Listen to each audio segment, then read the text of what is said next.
Bagi teman-teman juga yang ada di YouTube, dukung channel-channel dakwah, terus subscribe. Bukan cuma channel saya, semua channel yang bermanfaat, semua channel dakwah yang baik. Dukung akhi dan ukhti. Ada penjelasan hukum fikih juga sini tentang tata cara mandi junub. Dan ini harusnya setiap muslim dan muslimah memperhatikan tentang cara-caranya. Yang pertama kata beliau, orang yang mandi mencuci kedua telapak tangannya 3 kali. Ya, seperti kalau kita mau wudhu, telapak tangan saja 3 kali dicuci. Ini sebagian ulama mengatakan hikmahnya adalah kemungkinan dia pada saat biologis mungkin memegang kemaluan pasangannya, maka dia mencucinya. Kemudian yang kedua, mencuci kemaluan dari depan dan belakang secara baik dengan menggunakan tangan kiri. Ya. Ini tentu kenapa dikatakan tangan kiri, karena Nabi SAW tidak menggunakan tangan kanan dalam cebok atau membersihkan diri. Itu dijelaskan dalam hadis Bukhari yang lain. Aisyah berkata radhiyallahu, Nabi SAW tidak menggunakan tangan kanan kecuali kepada hajat-hajat yang baik, dan tangan kiri beliau gunakan untuk membersihkan kemaluannya. Kemudian yang ketiga, berwudu sebagaimana wudu untuk sholat, dengan catatan tetap menjaga wudu dari perkara yang membatalkannya dan tidak menyentuh kemaluan dengan tangan manapun. Jadi artinya mencuci telapak tangan, membersihkan kemaluan sampai bersih. Kita mau pakai sabun juga lebih bagus, ya. Sampai udah bersih benar-benar lalu kita wudu.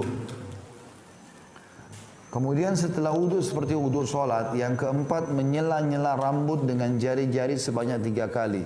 Jadi ambil air di jari-jari kemudian disentuhkan di bagian kulit kepala sebanyak 3 kali. Yakni orang yang mandi membasahi tangannya dengan air kemudian menyela-nyela rambutnya dengan jari-jarinya, yakni melewatkan jari-jarinya pada sela-sela rambutnya. Yang kelima, mengguyurkan 3 cidukan air sepenuh 2 telapak tangan. Kalau kita 1 timba sekarang, shower juga tentu sudah masuk, ke atas kepala hingga kulit kepala basah dengan sempurna. Kalau dalam sebuah riwayat dikatakan Nabi SAW mengguyur setelah memegang bagian sisi kanan kepala sehingga terasa di kulit kepala airnya, maka mengguyur sebelah kanan bagian tubuh 3 kali, baru kemudian mengguyur sisi kiri dan seluruh tubuh. Selanjutnya yang keenam, membasuh tubuh sebelah kanan, dimulai dengan bagian tubuh paling atas kepala, lalu paling bawah, artinya biarkan air mengucur sampai ke bawah. Disertai catatan untuk tidak menyentuh kemaluan, serta seperti telah disinggung, untuk menjaga wudu agar tidak batal. Karena wudu tadi yang dipakai itu boleh dipakai sholat setelahnya, asal tidak batal. Tapi kalau setelah kita wudu, lalu kita mandi, lalu kita pakai sabun lagi, diletakkan di kemaluan tersentuh, maka batal wudu yang awal. Nanti kalau mau sholat dia harus wudu lagi. Yang ketujuh, membasuh tubuh sebelah kiri, dimulai dengan bagian tubuh paling atas, kemudian paling bawah. Kedelapan, membasuh tubuh dengan air secara baik, artinya semua kena, ya, sela-sela tubuh. Dan yang terakhir, yang kesembilan adalah disertai catatan agar memperhatikan untuk mencuci ketiak, pusar dan belakang lutut. Ya. Ini tempat-tempat yang kadang-kadang tidak kena air, maka digosok di bagian ketiak. Di situ dijelaskan. Kemudian bagian pusarnya kan ada lubang, dikhawatirkan tidak kena air pada saat mandi junub sehingga mandi junubnya tidak sempurna. Kemudian juga bagian belakang lutut, ya, biasanya ada lipatan di atas betis, antara betis dengan paha belakang. Setelah itu ia pergi ke tempat sholatnya tanpa perlu berwudu kembali, asal dia tidak membatalkannya. Kalau kesentuh kemaluan, keluar angin, kencing, maka ini semua berarti batal wudu awal. Untuk sholat dia harus wudu lagi. Imam Muslim meriwayatkan dalam sahihnya tentang tata cara mandi Rasulullah SAW.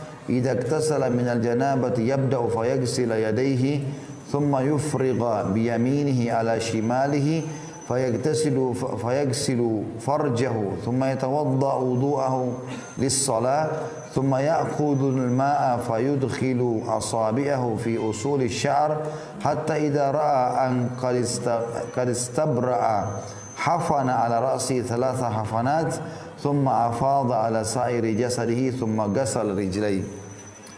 Ketika mandi janabah, mula-mula beliau SAW mencuci kedua telapak tangannya, Lalu beliau menuangkan dengan telapak kanan atau dengan tangan kanannya pada tangan kirinya, lalu mencuci kemaluan. Maksudnya Nabi SAW mencidukan air dengan tangan kanan ditaruh ke tangan kiri yang mencebok kemaluannya.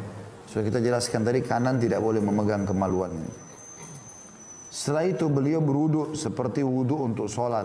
Kemudian mengambil air lalu memasukkan jari-jarinya pada akar-akar rambut hingga ketika merasa bahwa beliau sudah menyempurnakannya, maka beliau menciduk 3 kali cidukan dengan kedua telapak tangan untuk diguyurkan pada kepalanya, lalu mengguyur seluruh tubuhnya, lantas membasuh kedua kakinya. Tidak ada perbedaan antara laki-laki dan wanita mengenai tata cara mandi janabah.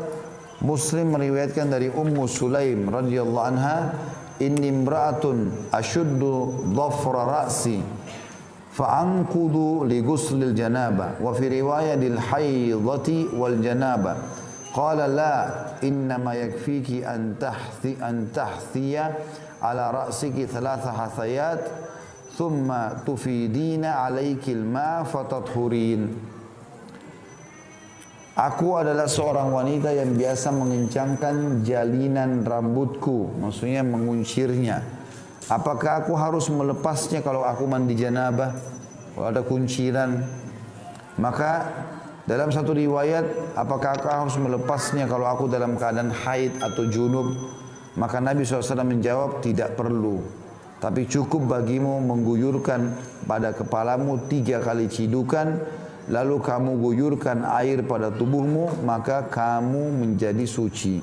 Hadis ini riwayat Muslim di jilid 1 halaman 259. Jadi perlu dipahami juga ya, mandi junub ini ringan sekali, bukan mandi yang berat seperti sering dibayangkan. Karena ada juga orang pada saat pasangannya ingin mengulangi biologis, dia nggak mau. Kenapa? Malas mandi. Ini bukan masalah malas mandi, mandi mudah, bukan sulit. Jadi jangan selalu dibayangkan kalau saya tadi mandi, sekarang biologis lagi harus keramas lagi dengan sampo segala macam. Enggak. Pakai air, tadi sudah pakai sampo, sudah pakai sabun, sekarang mandi yang kedua ini mandi membasahi, syarat saja supaya junub itu bersih, bisa sholat gitu kan. Dengan tadi mengguyurkan sampai 3 timba air, ya dibahasakan dalam hadis ini.